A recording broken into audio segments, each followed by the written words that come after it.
From Argus Media, this is Driving Discussions, a podcast series with a focus geared towards forces affecting North American road fuels. Greetings and salutations once again. I'm Argus's U.S. Gulf Coast blendstocks reporter Jason Metco. And on this edition of the series, we're wrapping up 2023 with our RINS reporter Matthew Cope, recapping the year that was, a little bit about biodiesel and renewable diesel, and what may be on the horizon in 2024 when it comes to RINS and SREs. Matthew, welcome back. Good to have you here. We've got a lot of topics to get into, so we'll jump right into it. And first, we'll start basically with a recap of RVO.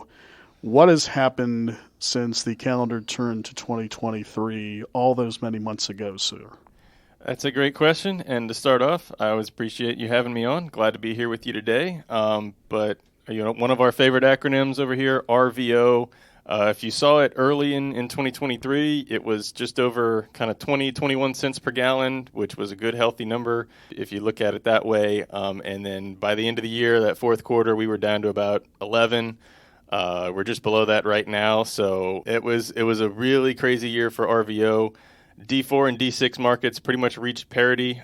Credit generation exploded on D4. I know I sound like a broken record there, but you had all this new renewable diesel generation came online, and now D4s, which historically had made up about a quarter of all RIN generation, we're now close to 35%, going to approach 40 probably early next year. So, yeah, things are really getting shaken up there. Biodiesel and renewable diesel.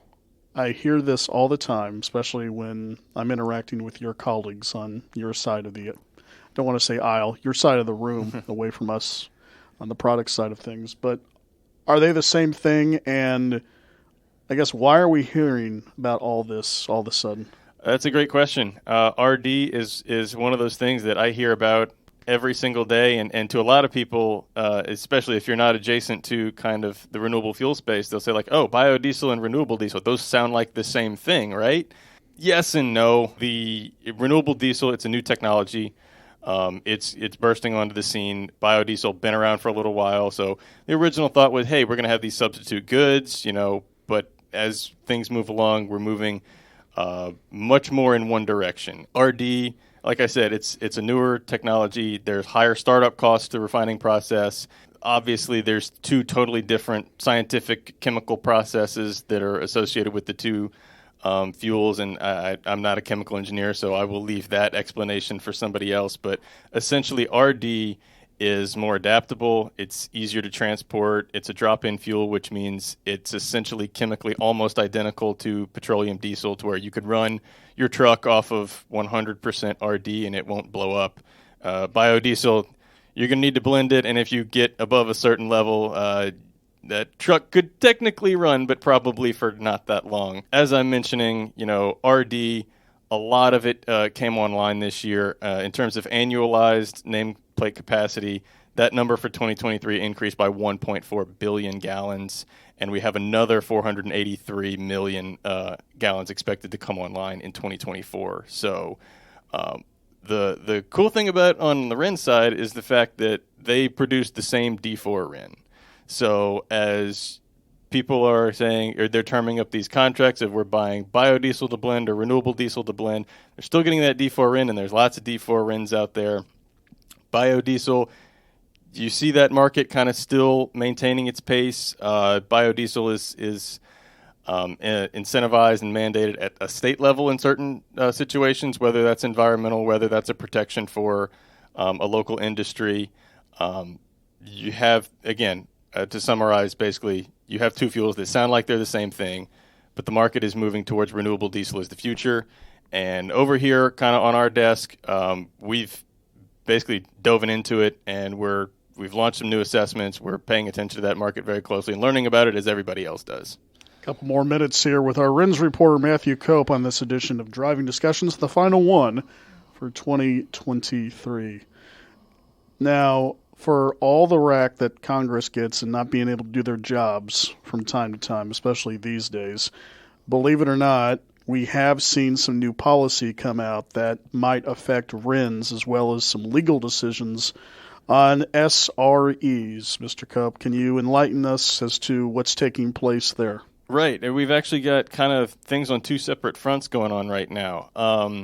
Just about this time last week, there was a House bill that was introduced. It had some bipartisan support, and essentially what it's trying to do is, historically, when you would export finished product or biofuel, the RIN was no longer in play, to where think of a RIN as like a coupon that says like only good at select locations. And when you take it offshore to somewhere else, well, the RFS doesn't really work outside the borders. So heavy shipping, to where you had diesel vessels to where they're like, hey, we want to run on renewable diesel, which, as we know, like heavy shipping is a huge carbon intensive industry that causes a lot of pollution.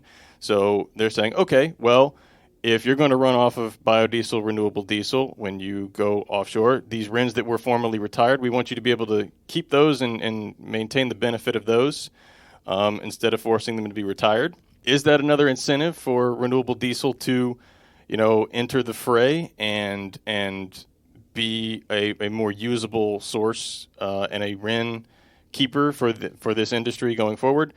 It's hard to say. That bill just got proposed. Will it pass one or both legislatures? Jury's out. We will catch back up on that later. But pivoting to SREs, another one of our favorite acronyms that we always love to talk about. They've been around for many years. They've changed. There's been always different thoughts on, how are we going to implement and enforce and give petitions and allow people these exemptions. Well, under the Biden administration, we've seen a much more restrictive stance on SREs, to where before SREs were much more popular under the previous administration. They were given out, you get an SRE, you get an SRE, everybody gets an SRE. But the Biden administration's EPA wasn't quite as hip to the, hey, let's give everybody a stay of obligation. And a couple weeks ago, the Fifth Circuit Court, federal court, ruled that, well, denying all of these SREs en masse is not quite a legitimate way to go. The precedent is there. You can't just tell everybody no. We will see kind of what is made of that, because do we know exactly what it's going to look like year after year of, will SREs be stuck around? Will we return to, dozens of SREs at any given time? These petitions that were being debated were for previous years. Nothing has really materialized on what it's going to look like for the back half of kind of the set rule volume for 2024 and 2025. But as we know, there's a lot of political madness that goes into the RIN market, and the crop may be grown in Iowa, the RD can be made and blended in California, and RINs can be traded by some guy sitting here in Houston, Texas, but Washington, D.C.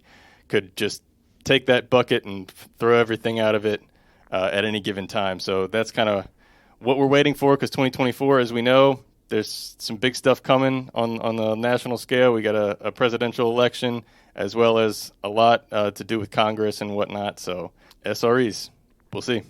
We'll see on everything. Thanks for doing this season, this year, and we'll talk to you again in 2024. Thanks, Matthew. Always a blast.